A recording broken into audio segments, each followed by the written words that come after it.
before a fight, a month before a fight, I still weigh 230, 235. And then I start to bring my weight down so that I can make the weight division. So I'm just going to fight where I normally weigh. So that would bring the question up then if, you know, your quickness may not be as good as it was at light heavyweight, because if you're dropping at 30 or 35 pounds and you're getting there, you have more quickness, which would seem to be an edge you might have over Stipe. So is that concern you at all if you lose that? In the heavyweight division, I've always been faster. I think that was probably my biggest attribute when I was fighting up at heavyweight, was just being faster than the heavyweights. I mean, Stipe's a big guy that's always fought heavyweights. You know, he hasn't really fought light heavyweights, so it'll feel different being in there with me. I'm going to move different. I'm going to be faster just naturally than the guys that he's used to fighting. I mean, Brent Ngannou was 265 pounds, 270. Big and strong and fast, but it's different. Alistair Overeem's 250-something pounds. Verdum's a big guy and a good grappler, but Verdum's kind of a slower guy on his feet because he's so big. Right. I'm not as slow on my feet. I can move. I can create angles that most heavyweights really can't. I think that's why I'm going to cause him some issues. And also the ability to really go hard for 25 minutes. I mean, he fought a great fight against Ngannou, but he was on top and they both seemed to tire. If I can take a guy down over and over, I can do that shit for like hours. I don't get tired when I'm on top. I'll get tired if I'm having to just stand with guys or having to get up off the bottom and all that other stuff. But just in top control, I mean, you guys saw what I did to Dan Henderson. I could have did that for 5 more rounds. I mean, obviously Stipe is a lot bigger, but I don't generally get tired when I'm on top. The fact that you were in the cage 7+ rounds with John Jones with that 84-inch reach. Yeah. So how, would that prepare you more to face Stipe? You know, even though he's a different fighter and you know he's not going to be as quick as John, but the fact that you were in there with somebody that had an 84-inch reach and could come at you from halfway across the ring. Yeah, big guy, right? John's a big guy. He's very big, and he really does have a crazy set of skills, right? Things that most guys can't emulate, you know, and that's what makes him really unique. The fact that he can do so many things. So I believe it'll help me tremendously. The thing is, there's going to be a difference because with John, he doesn't punch very hard. So I was able to eat strikes to get in there. I cannot do that against Stipe because he does have the power to really hit me and hurt me on the weigh-in. So I'm going to have to be very focused on my head movement and on my entries, or I can find myself in a lot of trouble. And I wonder, you know, with Rockhold not being in your camp, will that have any, you know, I know you're going to be going with Kane, but not having that second big guy that you can go with, will that have any impact? No, because I bring guys in, right? Because Luke's gone, I've replaced those training partners with other guys. Are they Luke Rockhold? No. But they're good training partners, they're good bodies, they're very willing to work, and they're there for a reason. I've got a pro boxer named Tony Johnson that is phenomenal in terms of his striking. His boxing skills. If he had to, I mean, Stipe's a golden glove something, I think. If he had to fight Stipe in a boxing match, I would favor him. So I know what a good boxer looks like. Does he have the power of Stipe? I don't know. I don't think many guys do, but he's fast, very accurate, and throws a combination. So he will help me a lot in preparation for this fight. Danny, I know you used to be the team leader, team captain, all that, but talk about this opportunity here to coach TUF. I mean, are you excited about this, or is this more just something that you had to do to get this shot at the heavyweight title? I'm excited. I'm excited about it. I'm excited about coaching these guys, trying to help them play a part of their journey. And I've told them time and time again, I said, guys, I'm just part of your journey. You tell me what you need from me and my coaching staff that we can help you to try to become the ultimate fighter. I do coach, but my coaching staff doesn't. They made me, they made Kane, they made Luke. Why can't I give these guys the same thing? So I coach, I talk from a fighter's perspective, coach's perspective, but I trust my coaching staff to help me prepare these guys. Is it not difficult at all? I mean, you're getting ready for one of the biggest fights in UFC history. Yeah. And you got something else going on at the same time. I mean, was there any part that thought, that's a distraction? I don't know if that makes sense. Well, I mean, with the time away from the fight, right? If this was in April and the fight was in July, I wouldn't have done it. There was not going to be any convention, you know? No Dana White mind trick would have worked. But the fact that we're so far away, I was able to do it. This is not a setback. It's an opportunity to do something truly special. And I believe that because I did this with Koscheck, with Kane, I really do embrace the opportunity to help these guys. And I've got a good group of guys, and they work hard, and they train hard, and they listen, and they love being part of what we have with the American Kickboxing Academy. As far as the heavyweight title fight itself, what most appeal to you? Is it, is it history? Is it, the legend? What is it? You know me, right? You guys have been doing this with me for what, 9 years now? Almost 10 years. I started in 09, so you know what I chase. I want to be remembered, right? When I'm done, I want people to remember the things that I did in the sport. I have, with the UFC's trusting me, right? The 2 Jones fights are massive. UFC 200. It's going to be in the headline this thing. Now I've been involved in some of the biggest fights in the UFC history because they know they can trust me. They know that I'm going to be there and I'm going to put on a good fight. I'm going to try my best. Win or lose, I'm going to give them 100%. I'm going to help try to build the fight. I'm going to do everything necessary. And the Ultimate Fighter is part of the necessary build-up. I'm excited about it. Just a way for me and Stipe to compete before we get to compete. So, I love it. DC, I just want to ask you about your legacy then. So you talked about, wanting to be Cael Sanderson so bad, and that meant so much to you, and then John meant so much to you. If you beat Stipe and become, the 5th 2-division champion, will that mean as much to you as those fights would have had you won them? All the big ones do, right? All the big ones do, because I know that if I don't do it, I know that I'll have nightmares for the rest of my life, just as I do with all those other things that you brought up. So I do believe that this will be very satisfying. But all the losses, they don't go anywhere. So this will not replace it. This won't make me feel better about all the other things. I've been in some big spots, right? I've been in the Olympics. I've been to the Olympic semifinals, the bronze medal match, and NCAA finals, the Jones fights. I mean, I've been in some big spots, and I've just been lucky. What would it be like for you to be the UFC heavyweight champion and get a call from Dana saying your first offense is against John Jones, the heavyweight title? I mean, I don't think you've ever seen a party like I would party. I mean, you know me. That's all I want to do is fight, and all I want to do is fight him. So if you guys think for a second that Dana goes, okay, you're going to fight Jones, that I wouldn't, be ecstatic, it's crazy. But again, that would take a lot of trust in a guy that we haven't really been able to trust. And lastly on that topic, in boxing they've done this. Sugar Ray Leonard weighed 168. He fought for the super middleweight title and the light heavyweight title in the same fight. Both guys weighed the same. You fought, say, John at 205. You made 205, but it was for both. Do you think you could talk Dana into doing that? Would you be into doing that? I would definitely do it. Probably make it like 220, 215, somewhere in that area. Because why should I go all the way down to 205 if we're doing it for both belts, right? But you can't be above. You can't be above the light heavyweight belt. Oh yeah, you're right, huh? So you'd have to make 205, and then you could fight as a, Yeah, that would kind of suck though. Shit, if you're gonna fight heavyweight, why you gonna fight heavyweight? Since we don't know John's future yet, let's say he does get a Hankey suspension. Is there any chance this could be your last fight? I mean, what else would you have to accomplish if you do this? I don't know, just more competition. It's what I've done my whole life, so to walk away from it when I can still do it, it's kind of crazy. Especially knowing that it would only be about 6-7 months before I'm really never going to fight again, right? So I believe that I would go fight again. Win or lose, I'm going to fight again. And I know you said that this win wouldn't, take the place of those losses. If you stack your resumes up together, because I think that's what a lot of people are saying is if you win this, now you go past John Jones. Even though you lost, maybe you're the greatest of all time. Do you feel like your resume would be stronger than his, even with his wins over you? I'm in the conversation. I'm in the conversation for the greatest fighter ever. And I mean, I think that I should be talked about as one of the best fighters of all time regardless because of what I've done in this sport in such a short period of time. But yeah, I believe that when you stack Stipe Miocic on top of Bigfoot Silva when he had just beat Fedor, and Josh Barnett, and Anderson Silva, and Alexander Gustafsson, and Anthony Johnson, and all these other dudes, then it starts to become a conversation, a real conversation, Dan Henderson, as to where I do go in history. Last thing for me, DC.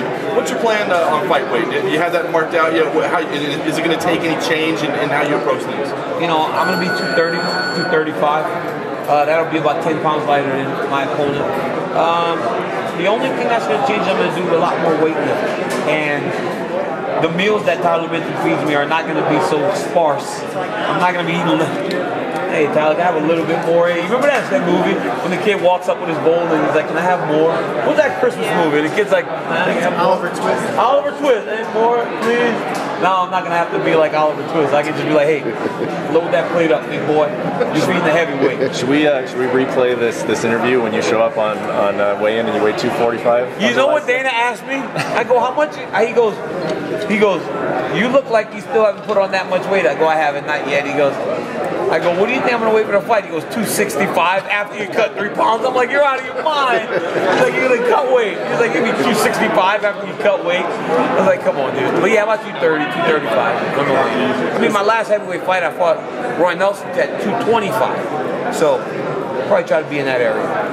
Do you like the idea of this fight being completely separate of Jon Jones, or like you're still being asked questions of him, you want to be asked questions about him? So I'm doing something that he didn't really want to do, right? Remember he said, it's one thing to fight at heavyweight, but it's another thing entirely to fight a heavyweight that's really, really good.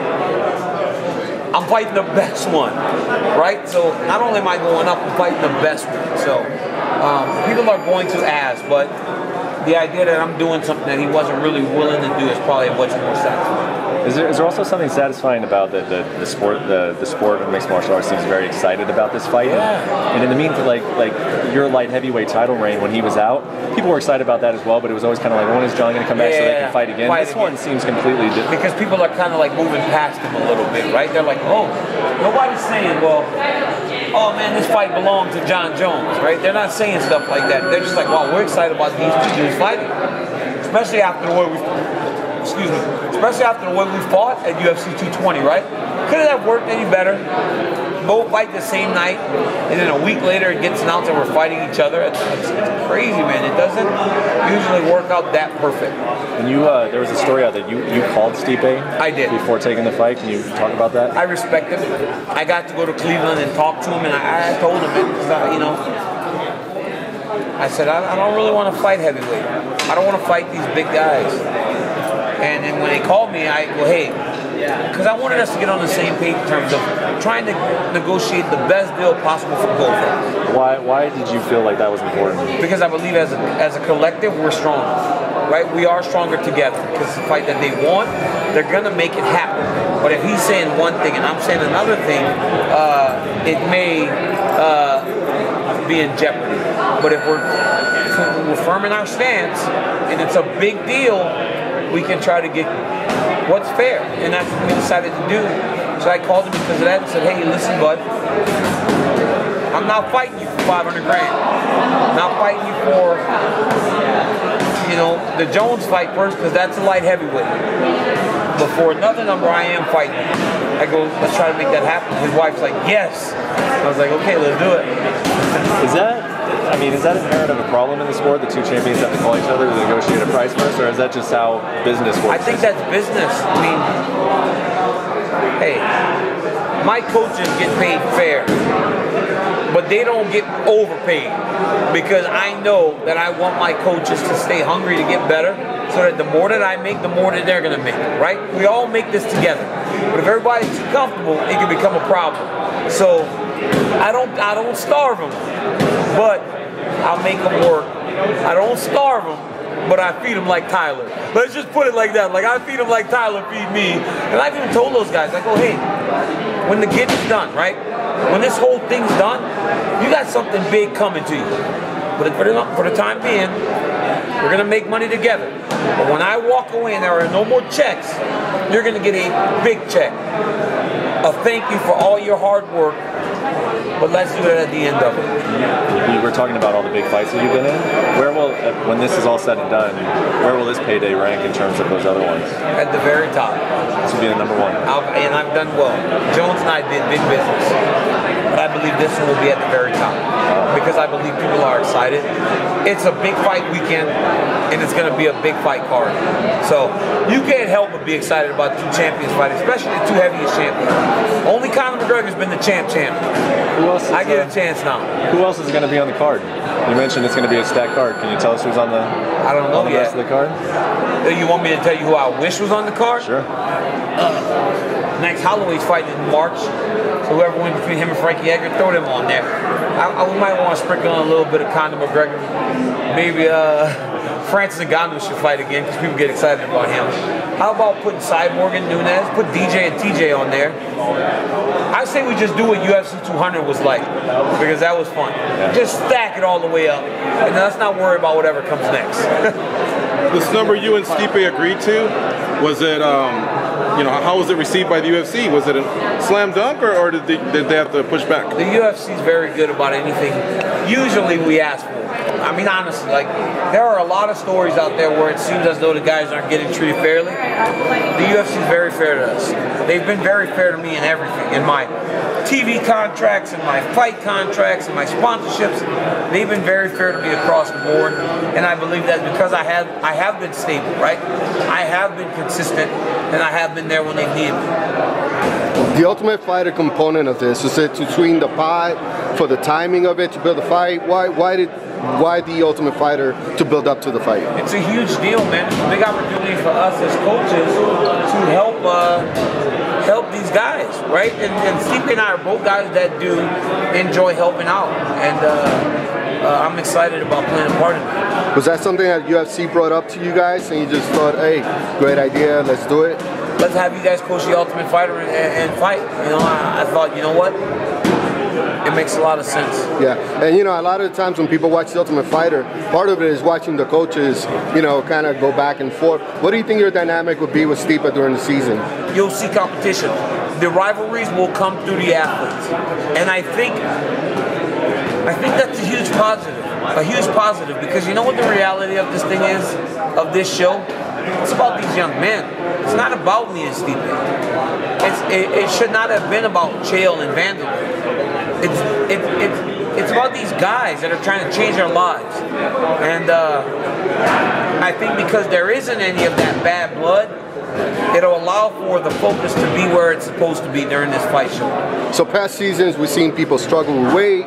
We've seen some people goof off, get into fights.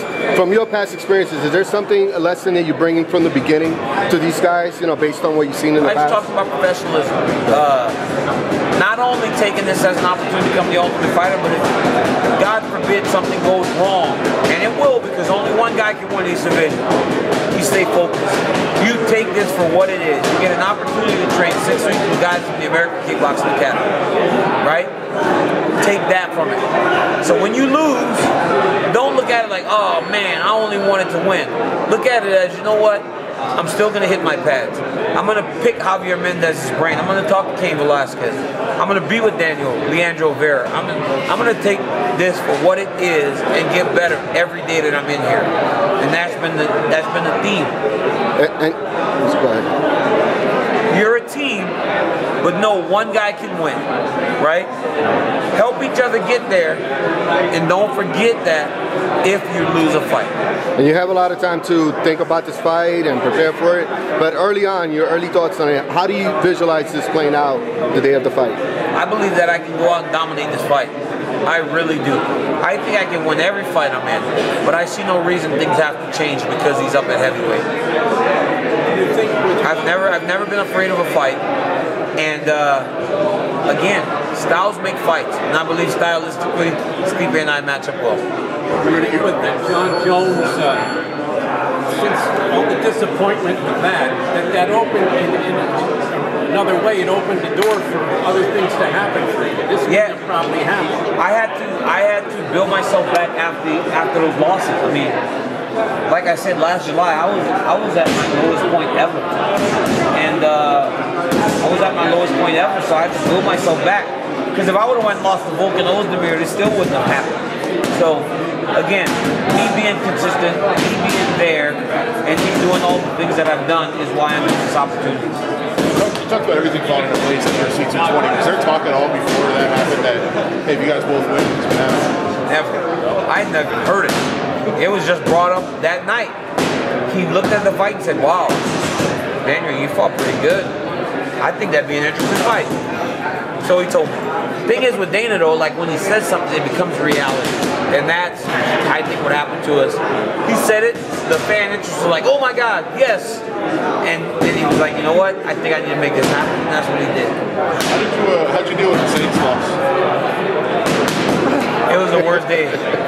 One of the worst days of my life. Man, just say that I could have not fought at UFC 220 because I kicked a wooden chair. Jumped on the floor and threw a temper tantrum. Not only because I was mad, because my son was so upset. He was so upset that they lost.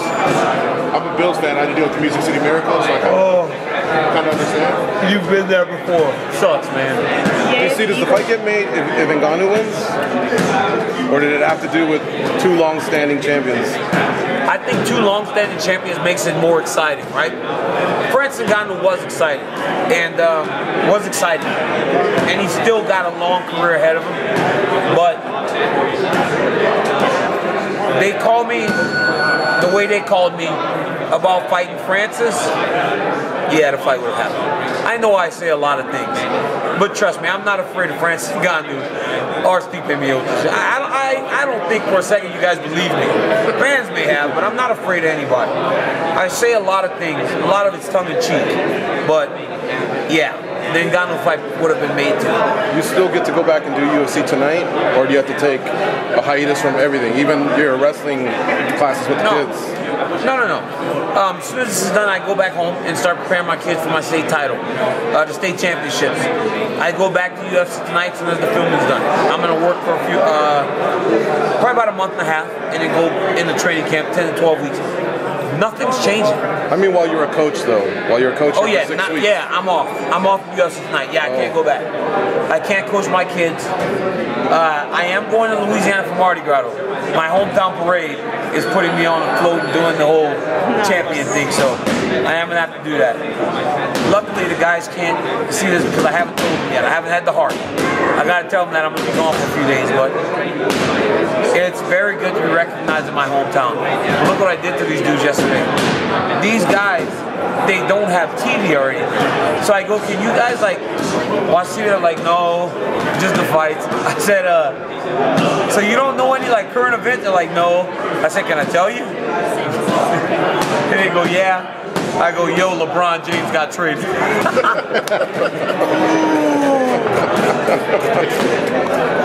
And they were freaking out. They're like, who do you get traded to, please? I'm like, this one's gonna stew for a little bit. I didn't want to tell them who. So the whole time they're guessing teams, and after about 30 minutes I go, I'm just kidding, he didn't get traded.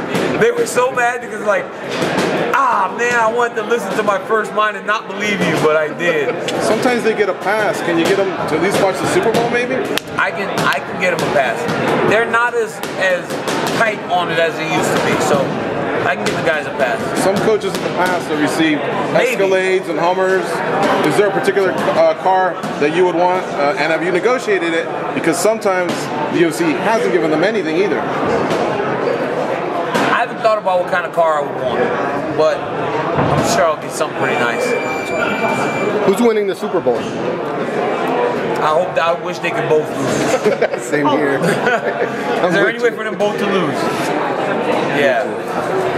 Hey, if you fought John Jones again at heavyweight, you already fought twice, but at light heavyweight, would the dynamic change at all because it would be a new, different weight, and how would it change? I don't know. You know what the whole thing is? Like,